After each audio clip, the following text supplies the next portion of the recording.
welcome. You're watching the News Hour Agenda. I'm Padija Joshi. It's been 11 days since India rolled out phase 3 of its vaccination drive, which meant that everyone above the age of 18 would now be eligible to get the vaccine. However, as the number of infections grew, the problem was that the rate of vaccination dipped alarmingly across the country. And especially more worrying was the trend about the areas in which the vaccination rate went down. For example, in 60% of the districts where the positivity rate was above 20%, the overall rate of vaccination went down by over 21%. Why this should particularly worry us is because at this time, all experts agree on only one thing, that in order to ride out the second wave of the COVID infections, we must work on a war footing to ensure that our entire eligible population is vaccinated as soon as possible. Now, the reasons for this dip in vaccination are manifold, but I will take you through some of the main reasons. Point number one is the decentralized procurement for stage 3 of the vaccination. For now, the center is giving vaccines to all the states for 45 and above. The first 2 stages of vaccination, they are parallelly going on in all states. For that, the center is procuring the vaccines from the manufacturers, 50% of the vaccines, and giving it to the states. But for the 18 to 44 age group, the states have to independently get the vaccines. For this, when they go to the manufacturers, the states say the manufacturers are not capable of having that kind of production capacity. Manufacturers are simply saying, right now, we have to honor our previous commitments to the center, to other countries. We can give you these vaccines only in some time. That's point number one. Point number two is the other option available to them is a global tender. Even there, logistics is quite an issue. All things considered, and add to this the politics of one-upmanship, of center-state manufacturer, which means that at the end of the day, the number of people who are registering for vaccination far outdoes the number of people who actually end up getting the jab. This is not feasible. So what is the way out? Is central procurement and distribution to states then the answer to get over this vaccine crisis? Vaccine बनाने का काम केवल 2 कंपनियां ना करें, कई कंपनियों को वैक्सीन बनाने में लगाया जाए। केंद्र सरकार इन दोनों कंपनियों से वैक्सीन बनाने का फार्मूला ले ले और उन सभी कंपनियों को दे दे जो सुरक्षित तरीके से वैक्सीन बना सकती हैं। ऐसे कठिन समय में केंद्र सरकार के पास पावर है कि वो ये कर सकती है। तो अभी तक कोई ग्लोबल टेंडर किया है ना, कहीं से वैक्सीन का प्रावधान किया है। झूठ मूठ के 4 चिट्ठियां दिखाते हैं, ये वाली इस तरीके की 4 चिट्ठियां। वो परचेज ऑर्डर है क्या? 26 तारीख को तुम एक चिट्ठी लिखते हो कि हमें ये खरीदना है। आपने क्या खरीदना है, क्या उपलब्धि है, क्या रेट है, क्या चीज़ है, ये परचेज ऑर्डर है 26 तारीख को। उत्तर प्रदेश की सरकार ने तो ग्लोबल टेंडर फ्लोट कर दिया। आप टेंडर की कॉपी दिखाओ, हिम्मत है तो टेंडर की कॉपी दिखाओ ना। असलियत में तो लोगों को लगातार धोखा देना ही इनकी आज की तारीख में रणनीति रह गई है। आप बात करो आईसीयू बेड्स की, तो दिल्ली के अंदर आईसीयू बेड्स की संख्या कतई नहीं बढ़ी है।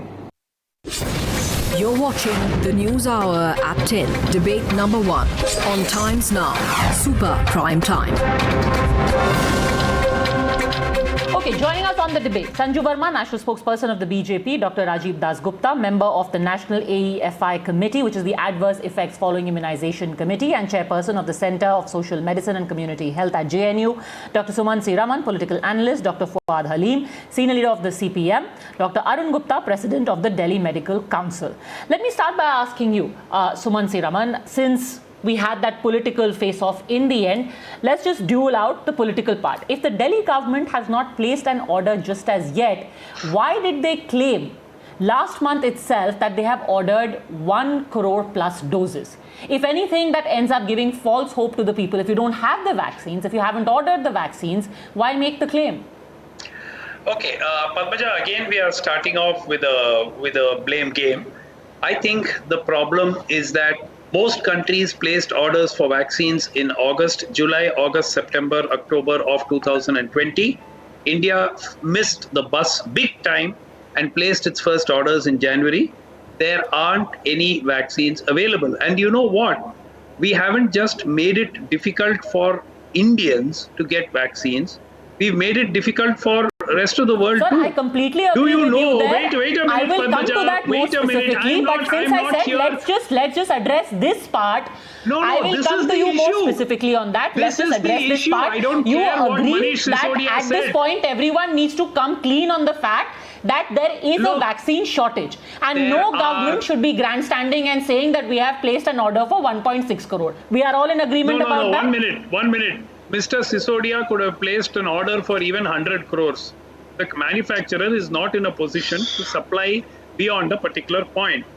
AstraZeneca has sued Serum Institute because they have violated their export obligations. European Union has sued AstraZeneca See, again, you because are sidestepping the AstraZeneca has question. not been able to See, let's supply be to the very clear European about Union. this. There was And no now- order placed. And why I'm saying this simply because exports I will have come to been the point, banned. but you are obfuscating on the question I'm asking, I am Dr. not Sumansi Raman. obfuscating. The point Let is, Arvind Kejriwal- was that order ever let's start. placed? Padmaja, Arvind Kejriwal messed up. Yes. Arvind Kejriwal messed up. Okay, are you happy?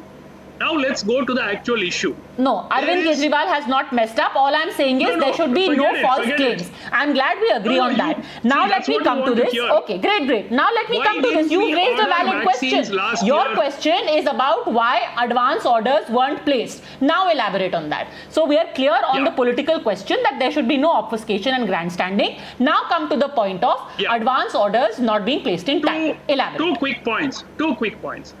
Not only should we have placed advanced orders, even now, there seems to be no logical reason why the Bharat Biotech vaccine, Covaccine's patent is not nationalized and made available to more companies to manufacture these vaccines. It is bizarre.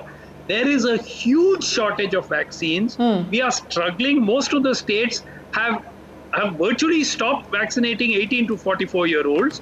And here we are with still no plan. This is now a month into this crisis situation where we know that we are short of vaccines and we still don't have a plan.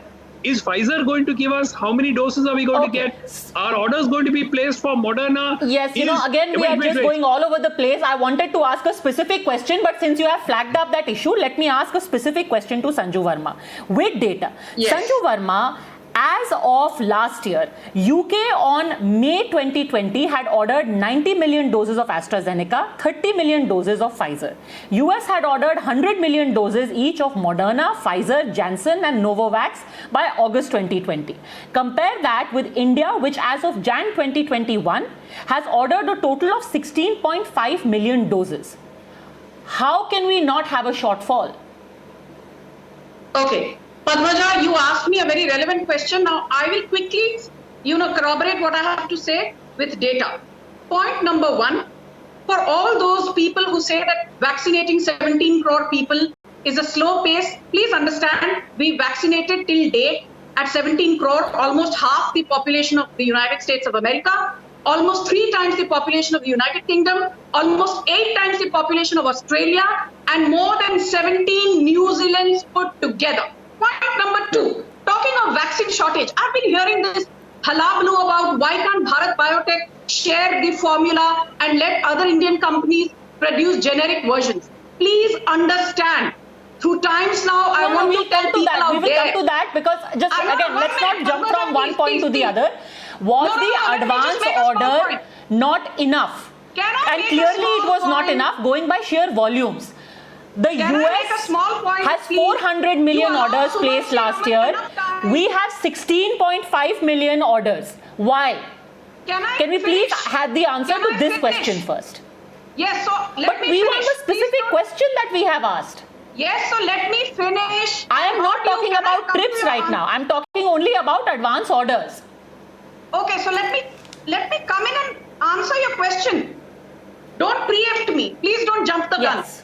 Padmaja, the fact of the the matter is that all those who are saying, why did we not order enough vaccine dosages from Moderna or Pfizer or even Johnson & Johnson, fail to realize that we are a signatory to the WTO, and Pfizer, Moderna had not even got the SEC approval to make exports to countries like India. We asked Pfizer to conduct a bridge study, which it has conducted in every other nation that it has exported vaccines to. Pfizer refused to conduct a bridge study in India, which is very important. Why did you give them the approval now without a bridge study? Don't get excited. Padmaja, 3 months, you wasted 3 months. I did not interrupt you. Okay. Dr. Subhansiri Raman, since I think all of us are affected by this and interested in this, let's have a sane debate and get answers out of this. Let's not heckle. With Yes. minus 20 to minus 30 degrees centigrade temperatures. We do not have minus 70 degrees centigrade cold chain network. And to import Pfizer in bulk, the containers have to be fitted with dry ice. And people say that due to cabin pressure related requirements, importing Pfizer in bulk at this stage is risky. I'm not a medical or aviation expert, but I'm quoting aviation experts. So stop being an ambassador for Pfizer. We are doing the needful. She hasn't answered the question. Let me get Dr. Fuad Halim in on this. We'll ask all those questions again. Dr. Fuad Halim, the argument being given is, just a second, Dr. Subhansiri Raman. All questions will be asked and answered. Dr. Fuad Halim, the argument being given is that we could not have placed orders in that bulk because companies like Pfizer did not do the bridge studies. It is not advisable to have them in our country, which is why the lack of advance bulk orders. Dr. Fuad Halim, your response to that?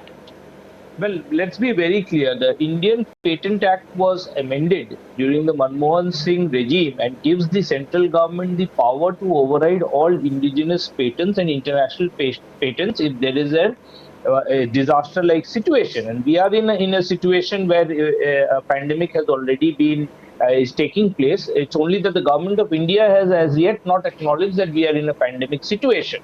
You see, the problem begins from there. The government of India has to give me one notification defining which stage of the pandemic we are in that the government of India has declared.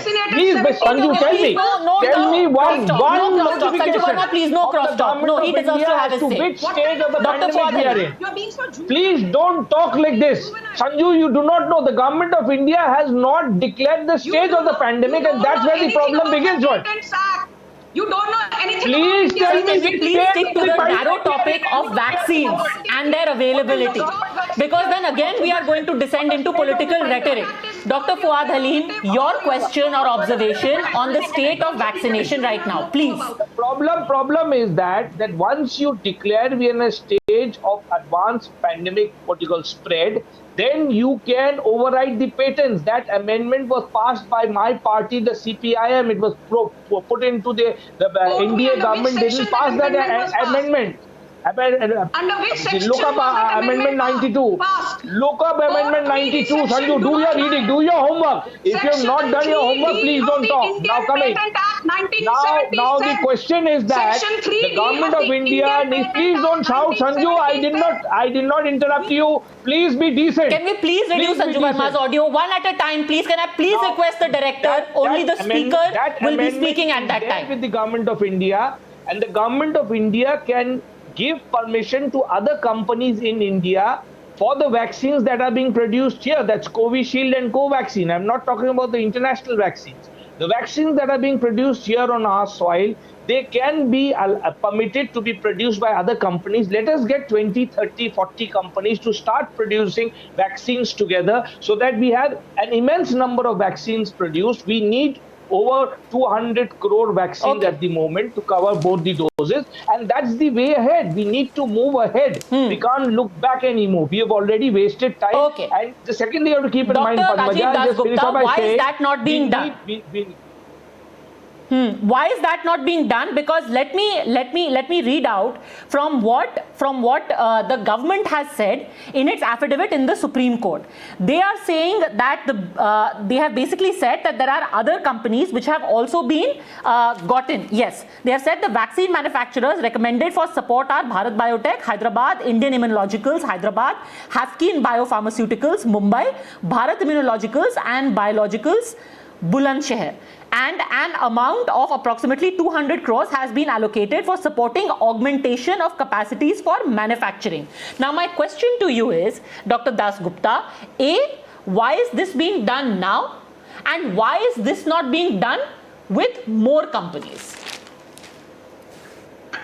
Well, as has been said, and as is well known, there is going to be a lull in supplies for the next few weeks at least. And it's most likely that by July, supplies will stabilize. This is also part of a global shortage, and many countries are struggling with the vaccine supply, and therefore, is there a case in, or rather how to augment it within the national level, and that's what many are arguing for. Now, there are multiple layers to it. One, the government in its wisdom announced the liberalized policy, which allows states to get into buying from the international market and directly negotiating with suppliers. Now, that's something in this new regime, the states will understandably take some time to calibrate demands, to calibrate their finances, and this will take some time to be sorted out, to be fair to each of these states. On the part of the center is now come up with the 70-30 policy of prioritizing the available stocks to 70% at least to the second dose and the 30% to the first dose, which actually means in reality the 18 to 44 age group is certainly going to be pushed back. There are two inflection points in this, and that's what really in a sense explains the mismatch between what the projection was and what it is now. The first inflection point is shifting the age band from 50 plus with comorbidities to all 45 plus, and then subsequently from May to the 18 plus age group. Now, these are the two inflection points where this mismatch has come, and it will, let's acknowledge it, it will take some time to stabilize. As far as augmentation goes, yes, the central government has invested in augmentation, and the more short duration or in the short run game changers are actually going to be these augmentations, particularly the augmentation of the Bharat Biotech vaccine. So then in that case, Sanju Verma, is there more wisdom in putting the 18 to 45 on hold so that at least everyone who is in the existing vaccination category gets their doses, gets their second doses? You know, Padmaja, that's a very relevant question. I think the previous panelists put it very well. To add to that and to answer your question, I don't think it makes sense at this point to put the 18 to 44 category on hold, because we've already vaccinated over 21 lakh people in that category. There are many states which feel that they've already done their fair bit in terms of vaccinating above 45 group and the healthcare and frontline workers. So they have ample surplus to vaccinate the 18 to 44 age category. That is the reason why the government gave state governments the power to vaccinate, to procure. And as you rightly pointed out at the beginning, Uttar Pradesh has already closed a global tender. Karnataka is close to closing a global tender. The Delhi government is still tom-tomming about a letter of intent. A letter of intent is different from a purchase order. So I think the central government is doing its bit rather than putting anything on hold based on the availability and based on mapping of the surplus that is there with state government. No, just a second. Sanju Verma, I want to ask a question about this global tender. You know, there are many states that have now said we are having a global tender. What is the timeline for this global tender? What is the logistics for this global tender? How long is this global tender going to take to actually deliver the product? As it is, our domestic manufacturers have said that we are not going to. Let me quote to you actually what Adar Poonawalla said. He was quoted saying, as of the 4th of May, that First, our priority is to give 11 crore doses to the center. Then after that, the states will get 11 crore doses. How will the states' demand be met? If our domestic manufacturers are saying that we will take some time, maybe June or July, to give you your doses, a global tender means we will possibly only get those vaccines by July, August, September. Padmaja, now you've asked a very important question. Please let me respond. It is absolutely wrong to say that since Adar Poonawalla said that the 11 crore dosages for which he has got an advance payment of 1735 crores will be given to central government and then he will look at state governments. No. I have read so many of his interviews where he has said that state governments who are contacting him directly, they are working out on timeline schedules. And you forgot to mention a very important point, Padmaja, that from the center's quota, center will continue to supply 50% free of cost to state governments. Why are you not mentioning that to your audience? If the center say gets 11 crore dosages, Adar Poonawala's interview to the Express on the 4th of May says very clearly that it is not possible to ramp up production overnight. We have got total orders of 26 crore doses, of which 15 crore doses have been supplied. We have got 100% advance by Government of India for next tranche of 11 crore doses. In the next few months, another 11 crore doses would be supplied in the second channel for states and private hospitals in the next few months. So first he will give to the center and then the states will come up, which means that there will be even more delay for the states, and it's being borne out on the ground, including in states like Karnataka, like Goa. Goa hasn't even started their 18 to 45 vaccination, which means that obviously they have not been able to procure through these private channels. The question though is, what is going to be done to solve this problem? I think everyone is in agreement over here that there is definitely a shortage. There isn't capacity for even private manufacturers to give to the states. The states can keep placing orders. They are not going to get anything because there are no vaccines to be had at this point. Dr. Arun Gupta, what is the way out? Where are the vaccines going to come for, especially for this 18 to 45 age group? Well, I was listening to every panelist here. I'm really disappointed the way they are just passing the buck. Now, as a doctor, I would say, please understand, we are at a war. When you are at a war, you don't manufacture bicycles or cars. You manufacture tanks and guns. Now, for more than 1 year, we have been warning the government. Repeated waves do come in pandemic, and the only permanent way to ward off a wave or flatten a wave is to give a massive vaccination at war footing. Now, it's not a secret. For more than 1 year, all doctors have been calling this. Now, even the last December or January, when the number of cases in Delhi even in India was very low, we again said there's a strong possibility of a wave coming in March and April. Please ramp up your vaccination. Now, this is irony of the country that we have the world's two largest manufacturer in India. Still, we haven't not able to vaccinate even 4% of population with 2 doses. That is the state of affairs in our country right now. Now, we are at the peak of the second wave. 1,000 people are dying. More than 1,000 of our doctors have died in this war. And still the government has not done its job. We are still the lack of vaccination. Now, even if you procure vaccination right now, this is not going to affect this wave, but it may flatten or delay the next coming wave. So again, I'm requesting everyone, whether state government or central government, when you're at a war, please stop all essential work. Maybe two manufacturers are not good enough, they are not capable enough to provide the vaccination to 130 billion people. So they must ramp up, the government must pitch in to manufacture at a large scale.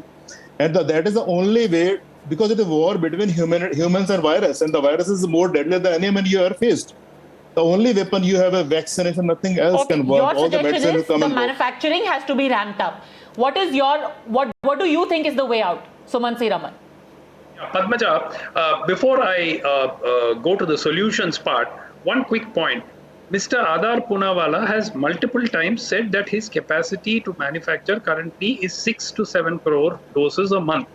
So if you're talking of 22 crores, and that the center has now given him some money to try and increase that to 10 crore doses a month, which will happen over the next 3 to 4 months. But as of now, anybody can say anything they like, but you are not going to get more than 6 to 7 crore doses a month out of Serum Institute which means over the next 3 months, you're probably going to get 18 crore doses, assuming that all of it is given to the government of India and he goes back on all his export commitments, which he has already made, for which he is facing a legal battle.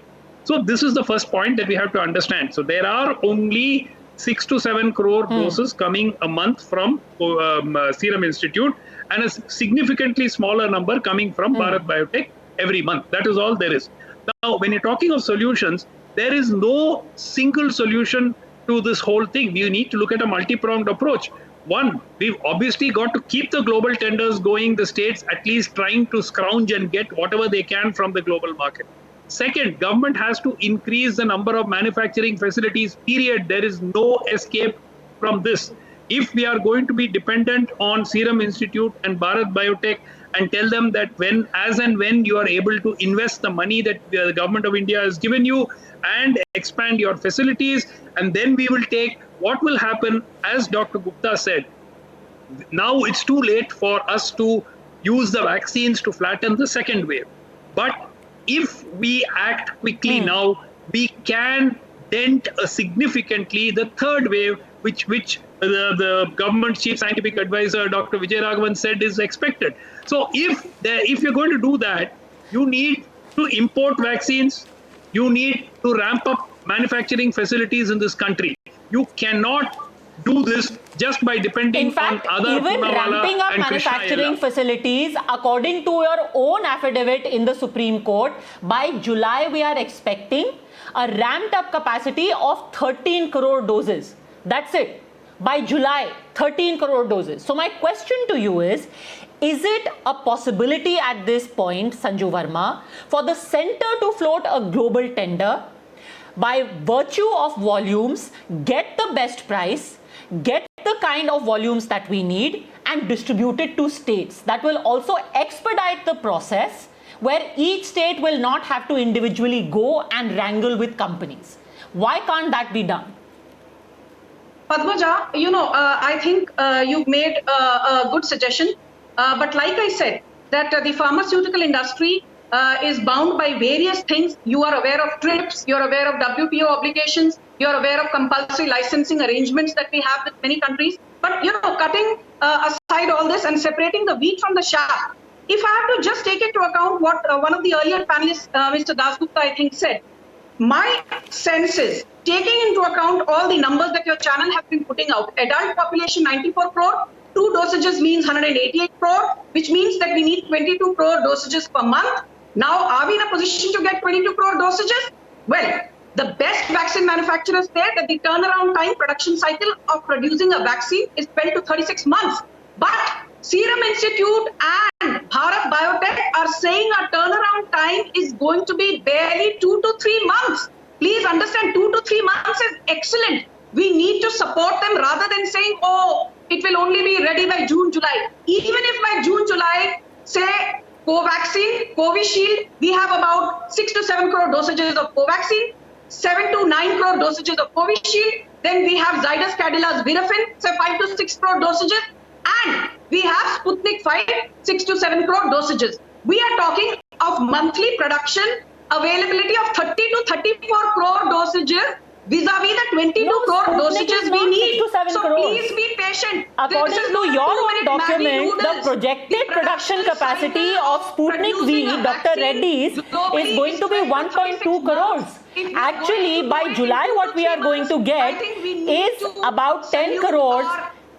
Vaccine manufacturers rather than demoralizing them by saying, ma'am, there is no doubt about the fact that doctors are working and they are being saluted. The point is, where are we going to get the vaccines that we need at this point? According to your own affidavit, you have said that right now, Sputnik V is 30 lakh doses per month by Dr. Reddy's. Bharat Biotech is 2 crore per doses per month. And as far as Serum Institute is concerned, it is 6.5 crore doses and the projected capacity even by July is going to be 13 crore doses as opposed to a minimum of 22 crore doses that we need. Again, I am going to press on and ask Dr. Rajiv Dasgupta, at this point, will the fastest and the logistically most appropriate method be a centralized procurement? Is it possible? The answer is pretty straightforward. the vaccine procurement essentially consists of two elements that needs to have synergy. One, of course, is price and availability, and the second is the supply logistics system. Now, the country's routine immunization program or the universal immunization program is predominantly a public sector program with a relatively small proportion of vaccines administered in the private sector. So in the public sector, the way the vaccine flows is, it is procured by the center, it comes to 4 GMSD depots or the central depots, then it flows down to the state depots and down to the regional depots at the sub-state level. Now, this is how the supply chain is currently organized. Even if we go for this transition, with a state receiving vaccines from multiple sources, so the state would receive some from the center, state would receive some from Indian suppliers, state may receive some from global suppliers, and then you have numerous private players within a state potentially. Now, from a purely supply logistics chain point of view, given what the current Indian structure and system is, it is best, it is ideal if it flows center, state, district downwards. But now this is all going to be completely recalibrated and it will have its own teething troubles. Let's remember that. And finally, what do we do at this stage, given that the figures are what we are? Dr. Dasgupta, Yeah. why is it being recalibrated? All of our vaccine programs had a spoke and wheel system where the center procured and then it came down to every Anganwadi. Why can't the same system also be adopted in the present case? Why is it being recalibrated? Well, the center in its wisdom came out with the liberalized regime, as we know, which is now fragmented this among these various players. Add to that the issue of prices. But even now, I mean, being where we are and the supplies figures as what they are, one recourse, or in the short term, that is not, this is not suggested as a long term.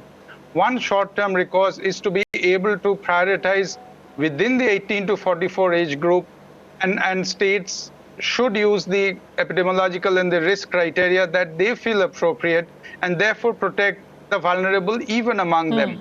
Chhattisgarh has come out with a plan which again was in some senses contested in the state high court. The high court coming out with a sort of middle path formula. So states are into thinking. It is not that states are not thinking, and perhaps some of the direction lies there as to how we prioritize the higher risks within this 18 to 44. Okay, Dr. Arun Gupta, would you want to come in on this? I think I was listening to, I think at this point, I think debate practically is pointless for me. For almost 1 year has been passed, and every month as a doctor we have been saying to the government, please focus on vaccination, and all focus on vaccination started probably somewhere in January or February.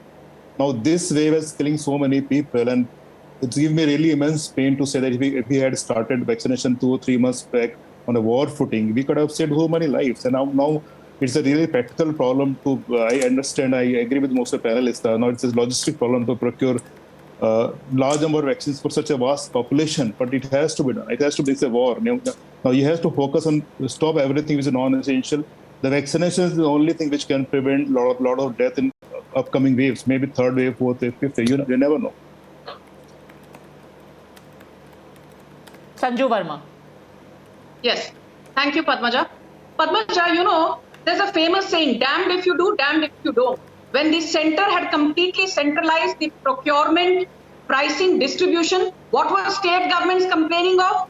Why don't you give us the freedom? Why is the vaccination drive not decentralized? Now that the Modi government has decentralized, the same state governments are saying, oh my God, why have you not centralized it? So basically, whatever the Modi government does, these perennial critics, these compulsive liars are always going to take pot shots and jibes at the Modi government. Let me tell you one Ma'am, thing. with due respect, there are many other issues also which you ignore the states.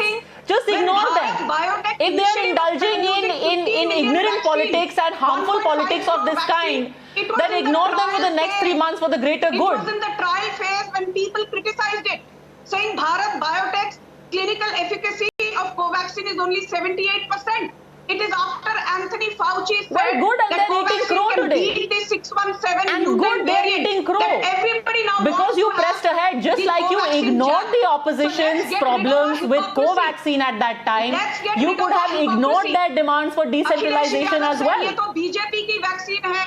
Bhupesh Baghel said Covaxin is unsafe. Today the same states. Chief Suman Minister Siraman. saying, will "Oh my decide God, we how don't many want Covishield, how we many want of the Covaxin." vaccines Come on, directly please follow procured the will be going to hypocrisy the of state states. governments. Suman Siraman, I mean- will you question Bhupesh Baghel? Excuse Who are the me, people who started excuse the me, vaccine hesitancy drive? Sanju Verma, please, Who are the please, people for who the sake of the initiated country, vaccine hypocrisy? accept Will you accept question there the is a vaccine problem. hypocrisy of If you Bhupesh don't Baghel? accept Will you there is a question the problem and vaccine say that this is hypocrisy all the of fault of the Uttarakhand? opposition, Will we you cannot question the solve this. vaccine hesitancy of Amrinder If you Singh? don't come here accept and you wax that there eloquent. has- Do you know that Look. a vaccine production cycle is 12 to 36 months? And if Please, Bharat please, Biotech there is no saying point. turnaround time will be Padmaja, 2 when to she 3 shouts months, like this, you it should means that she actually doesn't be have a point. Saluting When these she shouts companies like this, rather than it coming means here that there is and no valid demoralizing argument. That is why she is frontline shouting. workers and the companies which are doing their best. Okay, you Look, know, we 1 can minute. get into this political back and forth, and unfortunately, that is what we have got into for the last 5 months. At this point, anyone watching and anyone participating in this debate can agree on only one thing, that we need the vaccines, and we don't have those many vaccines that we need at present. Where do we get those vaccines from? Either we can wait for states to wrangle individually with global tenders or domestic manufacturers, or we can have the center stepping in so that we have a more seamless, smoother and faster vaccination process. And if we were living in an ideal world, the next few months and this process would be devoid of politicking and finger pointing. Let's live in that hope. For the time being, thank you very much, gentlemen, and Sanju Verma for having joined me.